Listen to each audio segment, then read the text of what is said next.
ஆகமம் 32ஆம் அதிகாரம் 22-23 வசனங்களை வாசிப்போம். Deuteronomy chapter 32, 22 and 23 verses. என் கோபத்தினாலே அக்கினி பற்றி கொண்டது, அது தாழ்ந்த நரகம் மட்டும் எரியும், அது பூமியும் அதன் பலனையும் அழித்து பர்வதங்களின் அஸ்திவாரங்களை வேக பண்ணும். தீங்குகளை அவர் மேல் குவிப்பேன், என்னுடைய அம்புகள் எல்லாம் அவர் மேல் பிரயோகிப்பேன். தொடர்ந்து வாசிப்போம். 24. அவர்கள் பசியினாலே வாடி எரிபந்தமான உஷ்ணத்தினாலும் கொடிய வாதினாலும் ஆண்டு போவார்கள். துஷ்டமிருகங்களின் பற்களையும் தரையிலே ஊறும் பாம்புகளின் விஷத்தையும் அவளுக்கு அனுப்புவேன். இவ்விதமாக For a fire will be kindled by my wrath, one that burns down to the realm of the dead below. It will devour the earth and its harvest and set afire the foundations of the mountains. I will heap calamities on them and spend my arrows against them. I will send wasting famine against them, consuming pestilence and deadly plague. I will send against them the fangs of wild beasts, the venom of vipers that glide in the dust. அன்பு பிதா தன் அன்பை இந்த கேருபாயிருந்தவன் உண்மையாய் உணராதபடியால் அவன் துன்மார்க்கனாய் துரோகம் பண்ணுகின்றவனாய் விரோதம் செய்கின்றவனாய் போனது நிமித்தமாய் பிதாவுக்கு மிகவும் வருத்தம் மட்டுமல்ல கோபமும் உண்டாயிற்று. Because this angel, the cherub, not understanding the real love of the Father, he showed himself a wicked person. He proved himself as an unthankful person. So the Lord God's heart was not only worried for him but filled with angry against him also.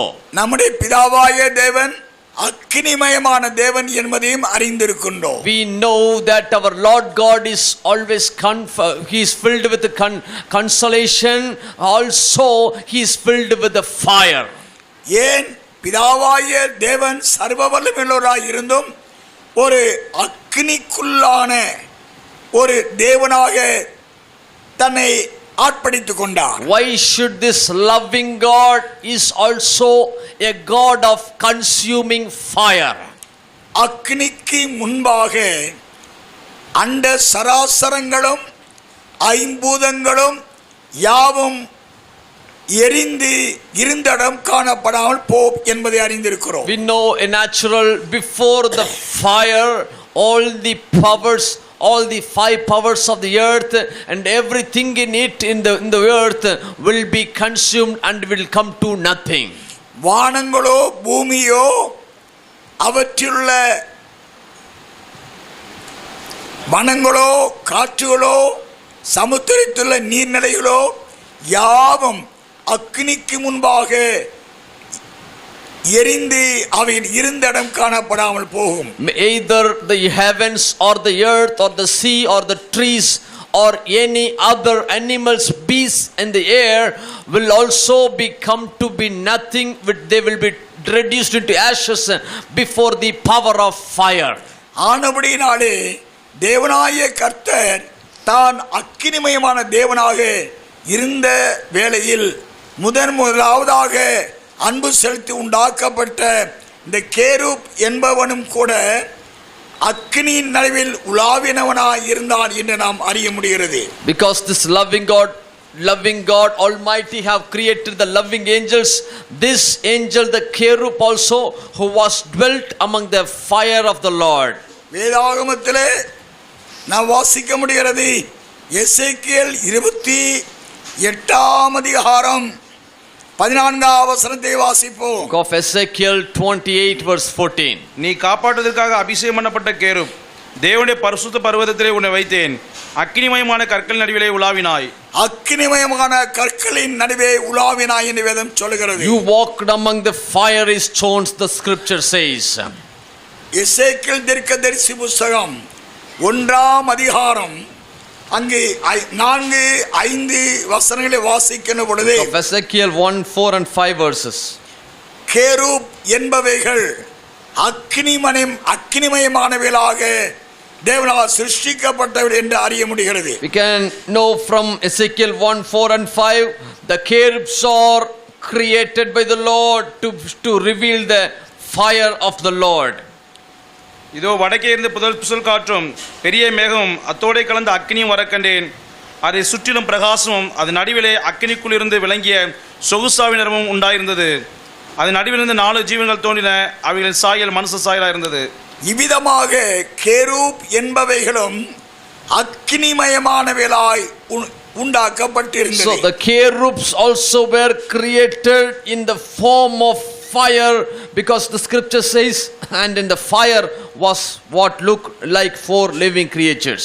இப்படிப்பட்ட தேவனுடைய அன்பை அக்னிமயமானவனாய் அக்னிமயமான கற்கள் நடுவே உலாவுகின்றவனாய்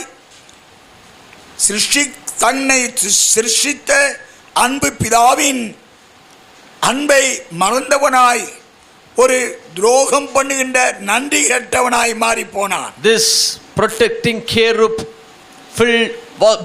being created by the loving Father, being created by the Lord God as a cherub of fire, cherub in the form of fire, he proved himself unthankful, wicked against the Lord, so he made the heart of the Father very sorrowful. ஆகினால் இதை எண்ணி துக்கமும் துயரமும் அடைந்த பிதா அவரில் கோபத்தை உண்டாக்கி, அவருடைய கோபம் அவர் சரீரத்தில் இருக்கக்கூடிய அக்னி வெளியேறி அவர் இருக்கக்கூடிய சீயோனின் தென்புலம் பள்ளமான பகுதியாகவும் சீயோனின் வடபகுதி சற்று மேடான ஆராதனை கூடாரம் இருந்தபடியினாலே, because the Lord God being filled with the angry from his own form, the Lord God became furious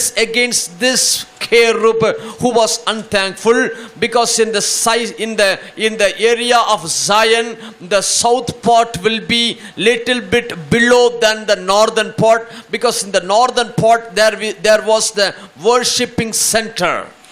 வடபுலமானது சற்று மேடான பகுதியாக இருந்து அந்த இடத்திலே தேவனுக்கு ஆராதனை எடுக்கும் இடமாய் அல்லது தேவனுடைய ஆலயம் என்று சொல்லக்கூடிய நிலையிலே இருந்ததாக 48ஆம் சங்கீதம் 2ஆம் வசனத்தில் வாசிக்க முடிகிறது. And we read in Psalm number 48 verse 2, we can understand the northern part of Zion where that was the temple of God, where the people worshipped. வடதிசையில சியோன் பர்வதம் வடிப்பமான ஸ்தானமும் சர்வபூமியின் மகிழ்ச்சியுமாய் இருக்கிறது. அதுவே மகாராஜாவின் நகரம். ஆனபடியால் சீயோன் என்பது வடபுலத்தின் பகுதி, அதுதான் சீயோ நகரம், அதுதான் வடிப்பம் என்றால் அழகான நகரம், தேவனுடைய சிங்காசனம் என்ற தேவனுடைய ஸ்தானம் இருக்கக்கூடிய சர்வபூமியின் மகாராஜாவின் நகரம் என்று சீயோனின் வடபுலத்தை அவர் தெரிந்து கொள்கிறார். The northern part was chosen by the Lord God, because there the temple was set up, and there the worship was gone up to the heavens. There the throne of the Lord was there, so we can understand that the authority of the Lord and the presence of God was dwelt in the northern part of Zion. சீயோனின் தென் பகுதியானது சற்று பள்ளமான பகுதியாய் இருந்தபடியினால் உபாகமம் 32ஆம் அதிகாரம் 22ஆம் வசனத்தின்படி, என் கோபத்தினால் அக்கினி பற்றி கொண்டது, அது தாழ்ந்த நரகம் மட்டும் எரியும், அது பூமியையும் அதன் பலனையும் அழித்து பர்வதங்களை அஸ்வாரங்கள் வேக பண்ணும் என்று சொல்லுகிறார். So when we read in Deuteronomy 32:28 we can understand there the southern part of Zion will be filled with the anger of the Lord, the fire will make the place below. சீயோனின் தென்பகுதி சற்று தாழ்ந்த பகுதி, சீயோனின் வடபகுதியை காட்டிலும் தென்பகுதி தாழ்ந்ததான பகுதியாக இருந்தபடினாலே இவரில் இருந்து வெளிப்பட்ட அக்கினி தாழ்ந்த பகுதியிலே சென்று அங்கே ஒரு குளமாக மாறி அல்லது ஒரு நரகமாக அது மாறி இவ்விதமாக நரகம் அங்கே உண்டானது. The anger of God filled against the protecting cherub.